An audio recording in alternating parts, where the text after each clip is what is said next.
Muy buenos días, qué alegría que nos reciban en sus hogares en este espacio del cafecito de hoy. Nosotros siempre con buenísima información, pero sobre todo llevando a ustedes mensajes importantes. En este día de hoy hablaremos de diversos temas. En este primer espacio del programa, pues estaremos hablando de una asamblea regional y todo lo que esto trae. Posteriormente tendremos temas vinculados al medio ambiente que son muy interesantes en la conversación, pero en esta primera parte del cafecito de hoy, vamos a conversar con los señores Alexander Domínguez y Bismarck de la Cruz. Ellos son representantes de los Testigos de Jehová y vienen a compartir con nosotros sobre una excelente información, y es una asamblea regional que acogerá varias provincias. Sobre esta información, bienvenidos al cafecito y cuéntenos de qué se trata esta asamblea regional.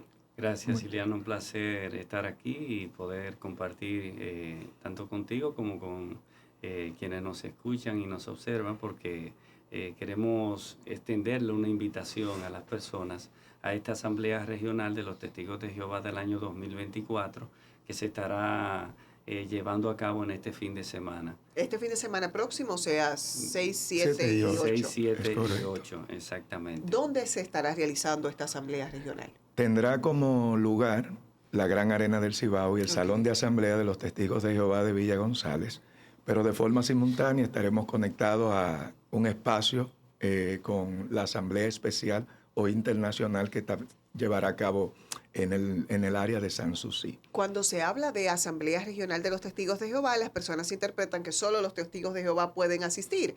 Esta invitación es abierta, puede participar quien entienda, se sienta acogido en este espacio. Sí, es correcto. Está abierta a todo público, no se hacen colectas. Lo que queremos es que las personas puedan asistir, disfrutar del contenido que está concebido para fortalecernos y también para darnos ánimo, porque en el mundo de hoy, por lo general, cuando abrimos un medio digital, escrito o televisivo, escuchamos muchas malas noticias, pero una buena noticia tiene el poder de refrescarnos, de darnos ánimo, de darnos fuerzas, y eso es lo que el programa transmitirá, buenas noticias para que las personas tengan fuerzas para enfrentar el día a día. ¿Y qué tipo de actividades podrá disfrutar los asistentes de esta asamblea regional? Habrá, Ileana, discursos, entrevistas, todos basados en la Biblia, especialmente enfocado a lo que fue la vida de Jesús y cómo esto puede afectarnos de forma positiva, todas esas buenas noticias, a enfrentar las situaciones del día a día.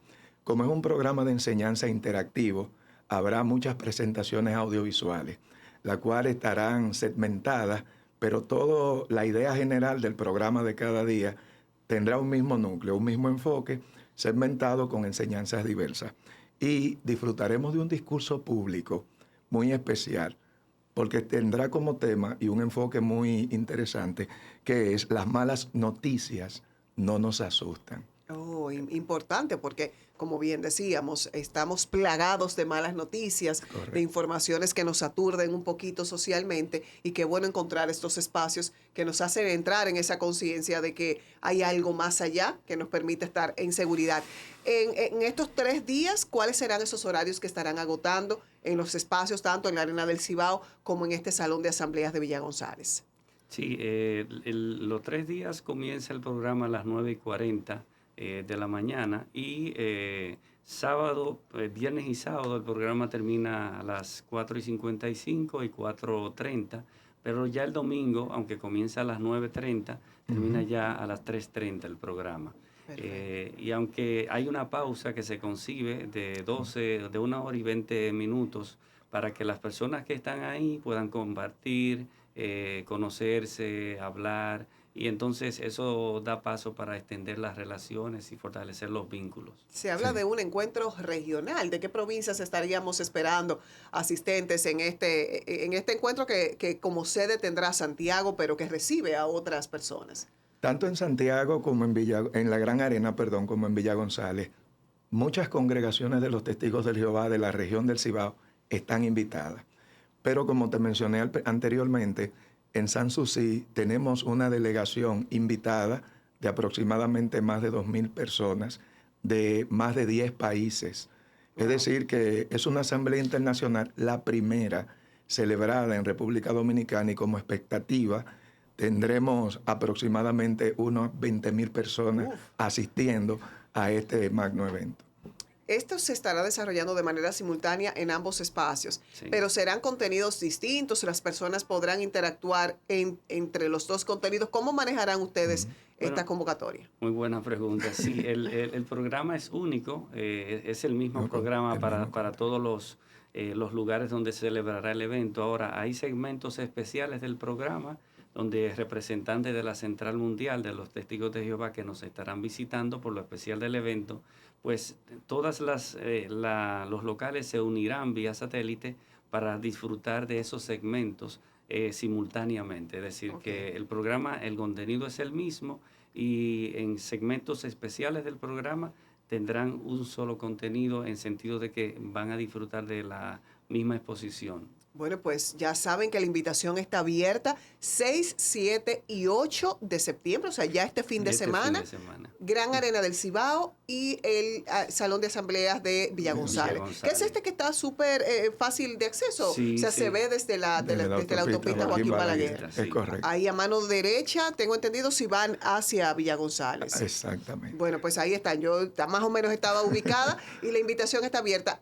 Reiteremos entonces a partir de qué hora las personas podrán comenzar a acercarse a estos espacios para disfrutar de la asamblea. A partir de las 8 de la mañana ya pueden ir allá sea a la Gran Arena del Cibao, al Salón de Asamblea de Villa González, y podrán acomodarse y prepararse para el programa. Bueno, pues ya saben que es una invitación abierta a disfrutar y sobre todo para entender este cometido principal, que las malas noticias no nos asustan, como tema importante y central de esta Asamblea Regional de los Testigos de Jehová. Gracias a ambos por acompañarnos en el cafecito. Gracias, y reiteramos Gracias, nosotros esa invitación para que encuentren un espacio que nos acoge con buenas noticias.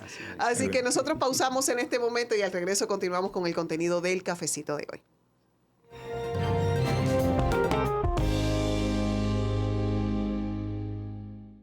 Nosotros estamos de regreso en este cafecito de hoy y en esta oportunidad hablaremos de medio ambiente. Un tema que pudiera sonar muy genérico, pero que resulta de tal importancia, de vital importancia para el desarrollo de todo en la vida. Y para eso nos acompaña pues uno de los mejores involucrados en muchísimas iniciativas tendentes al medio ambiente y a su preservación, Nelson Bautista, que es un amigo de la casa y que además de ser un colaborador nuestro en términos de información, de orientación, pues también nos hablará de espacios que en nuestra provincia en sentido general procuran justamente eso, la preservación del medio ambiente. Gracias, Nelson, por estar con nosotros. Gracias a ti, a la producción del programa, porque yo no tengo nada contra Carlos y contra Jaime. Sin embargo, si me dejan con la flor de ese mundo de espinas aquí, pues uno mucho más agradable. No me metas en ese lío, Nelson, pero yo feliz de que podamos entonces hacer este tú a tú en temas que me apasionan porque tienen que ver con el medio ambiente y su preservación. Y pareciera ser que con toda la información que tenemos, con todo el acceso por lo menos a información que no necesariamente se traduce en conocimiento, pero por lo menos ahí está, estaríamos cada vez, o por lo menos aspiraríamos a estar un poquito más cerca de soluciones un poquito más definitivas. Sin embargo, yo no sé si soy pesimista en ese sentido, pero no lo percibo tan cerca. Desde tu punto de vista, y vamos a comenzar desde lo genérico hasta lo particular, ¿cómo entiendes que vamos caminando? En lo municipal, vamos a irnos chiquito, en lo municipal, en temas de medio ambiente y si realmente hay acciones contundentes a la preservación y a la protección del medio ambiente. Un amigo común me dice siempre cuando hablamos de pesimismo que ya el tiempo de ser pesimista se agotó. Sí. Ahora nosotros, como la canción aquella de Serrat de que bienaventurados los que están en el fondo del pozo porque de ahí en adelante solo cabe ir mejorando, pienso que nosotros como ciudad y como país tocamos fondo en algún momento y que ahora ya nos queda solo levantarnos e ir mejorando. Si te fijas en términos de ciudad, si bien es cierto que en la última década especialmente la ciudad experimentó una apropiación de áreas verdes, de terrenos destinados al verde, con la habilitación de 7, 8 parques, 2 de ellos muy grandes, de casi 1 millón de metros entre el Parque Central y el Jardín Botánico. También es cierto que la ciudad ha ido por razones de lo que llamamos el desarrollo, o no poner comillas, urbanístico, los edificios, el monorriel, el teleférico, ha ido perdiendo una buena parte de lo que llamamos arborización urbana, que nunca ha sido de la mejor, pero que ha tenido puntos de interés. Hoy día eso es un tema importante para ser retomado por la nueva alcaldía, por la dirección de Ulises Rodríguez, de que tiene que buscar la manera de recomponer una especie de acupuntura urbana toda esa arborización que ha ido siendo desplazada por la cantidad impresionante de edificios, que es una muestra vigorosa del desarrollo económico de la ciudad, pero no deja de impactar directamente los temas ambientales en el entorno. Una que otra pincelada de puntos luminosos como el arroyo Gurabo y su entorno que acusa un interesante camino de arborización urbana y de saneamiento ambiental, si se quiere, pero es uno apenas de las pocas luces que podemos señalar en los últimos años. Justamente en ese sentido mencionas puntos importantes y tan luchados durante años, décadas diría. Recientemente pues hubo un tema de información vinculado a la construcción de un helipuerto en el Parque Central y a que esos espacios podían comprometer, digamos que el criterio medioambiental que debía continuarse multiplicando en esos espacios. ¿Entiendes tú que la misma colocación de edificaciones que no necesariamente están vinculadas al parque compromete digamos que este rol vital de pulmón de ciudad? En la práctica, a mí no me parece. Mira, lo primero hay que entender el contexto. Si fuera por nosotros los que somos más apasionados con el tema ambiental, toda esa área debió ser una gran mancha verde. Pero también hay que entender que el parque en sí, el parque público, el parque de usanza, de caminar y demás, tiene un espacio. Y en el entorno contiguo tú tienes el edificio del 911, tienes el edificio de la policía, no el edificio, el arrabal que es la sede de la policía, tienes unas instalaciones del Ministerio Público, tienes un play de béisbol o de softball, entonces tienes el espacio. Y ahí normalmente es donde aterrizan los helicópteros de uso público del gobierno y privados, muchas veces. Donde han aterrizado siempre cuando ahí estaba la base aérea. El Parque Central en su concepto original nunca fue concebido como un espacio, a diferencia del jardín botánico, como de biodiversidad en sí mismo, sino como un gran parque público, más próximo, digamos, a lo que pudo decir el Parque Central de Nueva York, a la escala nuestra, y por tanto tiene una infinidad de usos que no lo encuentras, por ejemplo, comparándolo con el Jardín Botánico, que tiene unas restricciones mayores, porque es un espacio destinado a otras cosas. Por eso en el Parque Central hacen conciertos, por eso en el Parque Central hacen actividades, vamos a decirlo así, ruidosas si se quiere, porque su espíritu es siempre un espacio de esparcimiento público.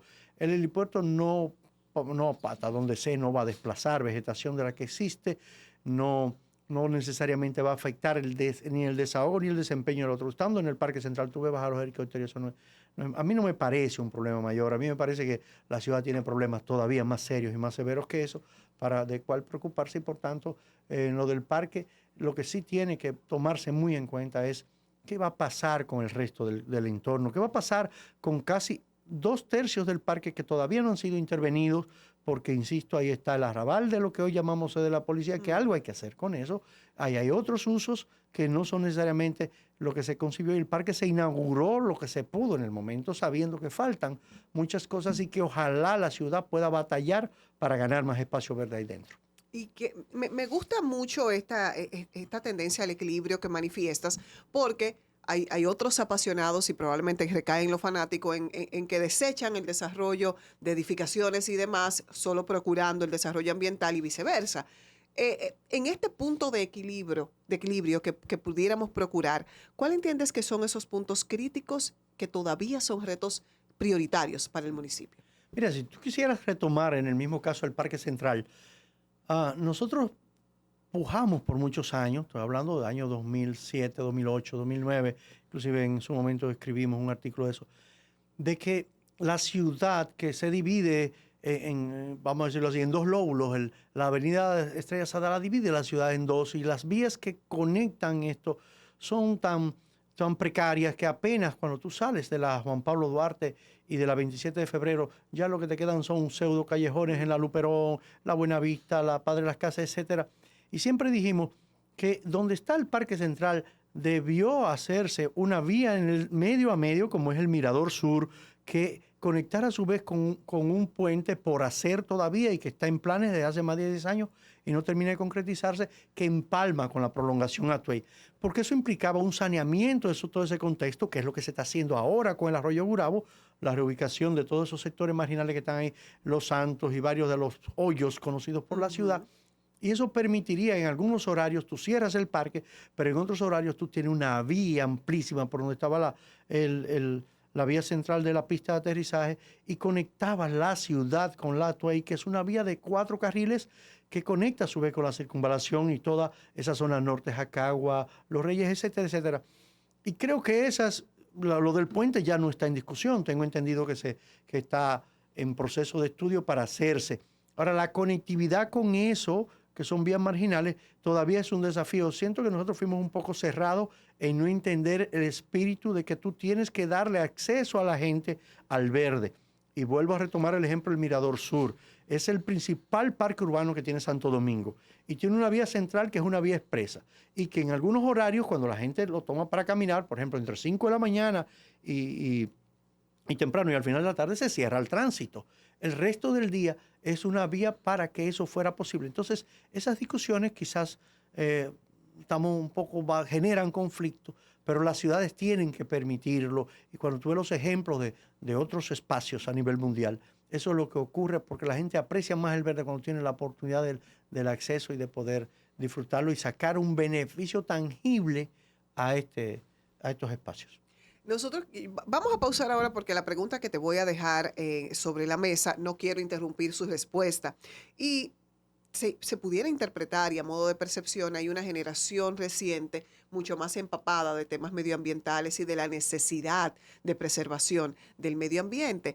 Pero digamos que la pregunta sería, ¿realmente se mueven a la acción? ¿Se están involucrando en temas vinculados a un factor tan importante en temas de desarrollo, de economía? Y bueno, sobre eso hablaremos y otros temas, ley del agua, por ejemplo, luego de la pausa en este cafecito de hoy en compañía de Nelson Bautista.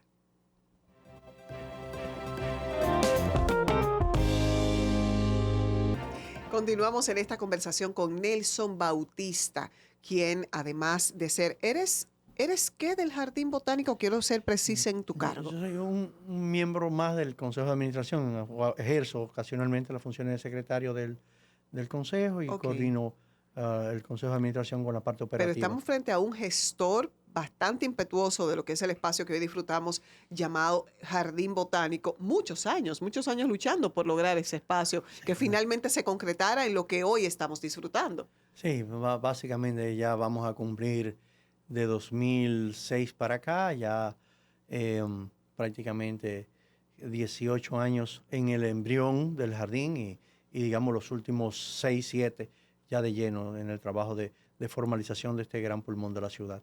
Y qué importante ese gran pulmón de la ciudad. Y te dejaba sobre la mesa la cuestionante, si esta generación que se empodera mucho en temas medioambientales, que está muy consciente de las situaciones que estamos viviendo y hacia dónde tenemos que caminar, si ciertamente en la práctica podemos verlos involucrados, podemos verlos al menos interesados en formar parte de iniciativas concretas. Mira, ahí hay un sentimiento variopinto. Es mixto. Primero porque la generación que estamos viendo crecer ahora es una generación que tiene un acceso a la información como nunca antes en la historia y ahora tenemos el desafío de la postinformación, de qué hacen ellos con esa información.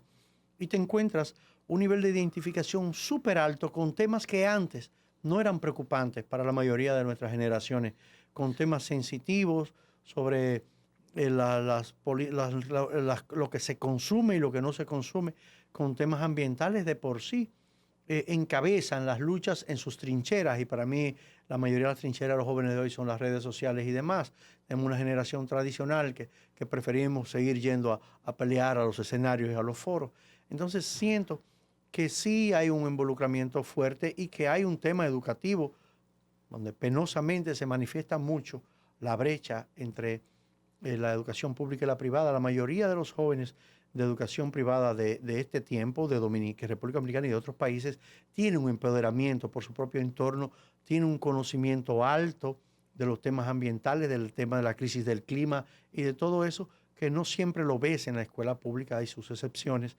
y tú sabes que puedes contar con esa camada amplísima de jóvenes dinámicos que son muy sensibles, pero además son dinamitas en términos de tomar acción. Y sí, yo pienso que tenemos mucho de defensa futura de las situaciones ambientales en las manos de estos jóvenes. Mucho se ha discutido, Nelson, también, y tantos años hablando y bailando en el Congreso, la anhelada ley del agua, y que nos permitiría tener, de alguna manera, yo creo que se habla mucho del tema de la conciencia sobre el uso del agua y todo lo demás, pero siempre y cuando no haya leyes que rijan su control, que rijan incluso hasta el costo, lo que nos cuesta el agua, que creo que por eso es que la desperdiciamos con tanta facilidad.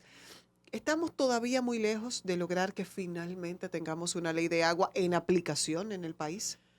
Mira, esa ley tiene más de 10 años rebotando para allá y para acá el Congreso. Y siempre he dicho que ha sido una de las leyes más incomprendidas de este país. Pero no quiero decirlo de cara a la población, que no necesariamente tiene que conocer cómo una ley va a beneficiarle o a perjudicarle en el manejo del bien más preciado que puede tener un país alguno, que es el agua. Está de más decir que todos sabemos que en el mundo hay guerras por el agua, hay desplazados por el agua. El agua es una de las causas mayores de las crisis en muchos de los países. Apenas ayer, si lees la prensa, Haití, Puerto Príncipe, sufrió un apagón general porque su única hidroeléctrica grande, que está en una presa cuyas aguas son de los ríos que nacen aquí, que es el Etán Peligre o la presa Peligro, esa presa hidroeléctrica, fue dañada y Haití se quedó sin energía.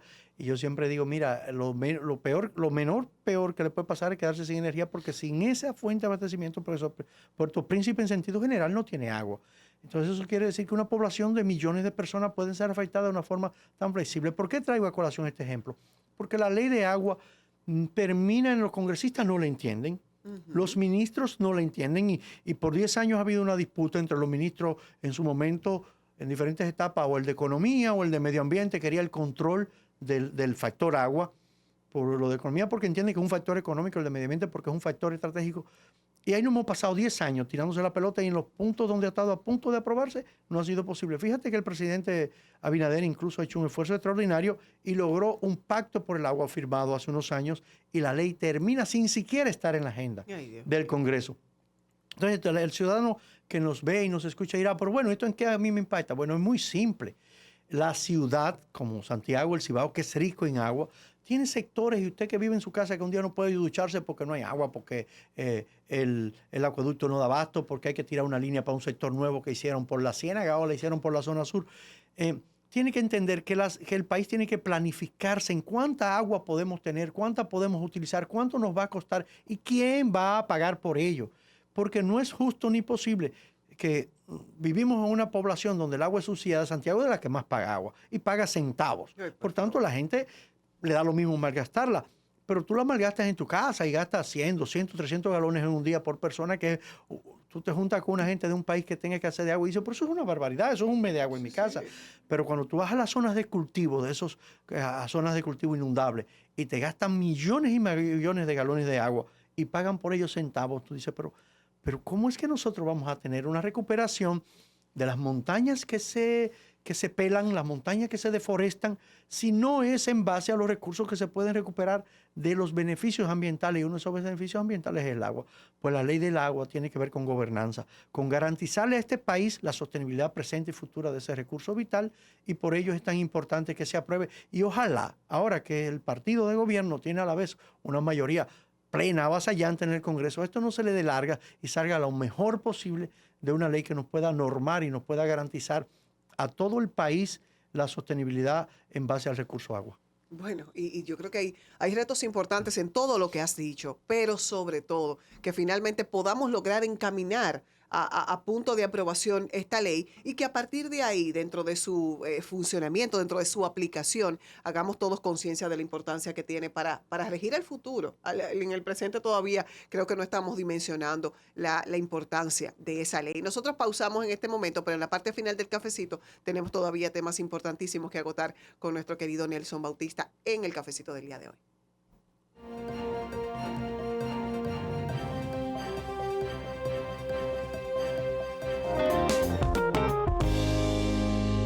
un chisme. Nosotros aquí en este programa paralelo hablando de deportes, de agua, de medio ambiente, de todo un poquito, con nuestro querido Nelson Bautista, apasionado de este tema medioambiental, pero que un apasionado práctico, te has involucrado en las instituciones que apoyan y ayudan estos entornos. Hablamos de la ley de agua, hablamos de las iniciativas medioambientales que a nivel municipal tendrían que ser impulsadas y ojalá pueda ser y deba ser prioridad del gobierno central y de los gobiernos locales para unificar criterios, porque también interpreto y siento que hay iniciativas aisladas en gobiernos locales que tienden a ser opacadas entonces luego por iniciativas mucho más generales y globales. Pero antes de irnos, vamos a hablar un poquito del plástico de un solo uso y de esa necesidad que tenemos de controlarlo, de esa necesidad de hacer conciencia sobre reutilizar. Creo que hemos avanzado definitivamente, pero ¿dónde estamos? Avanzamos porque reconocimos que es un problema. Cuando la ciudad se ha inundado, especialmente a los capitaleños, que no me alegro que les pase y mucho menos lamento las pérdidas materiales y humanas, pero los plásticos han sido indudablemente el catalítico perfecto para la desgracia cuando la crisis del clima sigue impactando, las lluvias intensas inundan la ciudad. El plástico les sirve de tapón a los drenajes, les sirve de contaminante, les sirve como, digámoslo así, el cóctel perfecto para un desastre. Entonces ya sabemos que es un problema. Nosotros tenemos la aspiración de que ahora que el ministro de Medio Ambiente viene del sector residuos, manejó un par de años el fideicomiso RD Sostenible y entiende muy bien cómo impacta el volumen inmenso del plástico de un solo uso, que en veces es el 40, 50, 60%, dependiendo de dónde lo tomes, de lo que va a los botaderos. En el país no existen rellenos sanitarios. Bueno, creo que ha inaugurado uno que otro en estos días. Rellenos sanitarios, pero todos Mal llamadísimos rellenos sanitarios. 300 y pico son botaderos de basura. Ahora que ese ministro a lo mejor entiende mejor esto, Miguel Seara, antes de irse, habíamos avanzado mucho en la propuesta de introducir modificaciones a la ley de residuos, que es de apenas el año 2020, para que sean definitivamente prohibidos los plásticos de un solo uso, aquellos que simplemente no tienen otra posibilidad de recuperación, ni de reutilización, ni de reciclaje, ni de compostaje, ni de nada por el estilo. Nos referimos a los archifamosos foams, a los plásticos que llaman chicharrita, que no sirven absolutamente para más nada que esos 20, 30 segundos que tú lo usas y lo desechas. Entonces, esa esperanza de que con un poquito más de conocimiento de causa, hasta la propia presidencia de la República, nosotros llegamos con la inquietud como movimiento ambiental y notamos un acuerdo en las autoridades. Lo que notamos también es que los sectores de poder, o sea, los que manejan el dinero que generan estos plásticos, que es una cantidad de dinero inmensa, siempre han tenido más fuerza a la hora de la toma de decisión, especialmente en el Congreso. Nosotros pensamos que estamos en un camino, en una vía sin retorno, y que en un plazo no mayor de 2 años nosotros tenemos que imponernos una veda, una prohibición definitiva a este tipo de plásticos que da un beneficio temporal, pero que al Estado a la larga, independientemente de los impuestos, los empleos que genera, todo lo que tú quieras, le resulta altamente oneroso de nuestro dinero mitigar, recoger, manejar y resolver el problema que generan los plásticos de un solo uso. Nelson, definitivamente que el tiempo es corto cuando hablamos de temas tan interesantes, el compromiso de regresar para continuar con esta conversación. Al momento concluimos con este cafecito del día de hoy, invitándoles a continuar con el contenido de Teleuniverso porque lo que sigue es Salud Dando.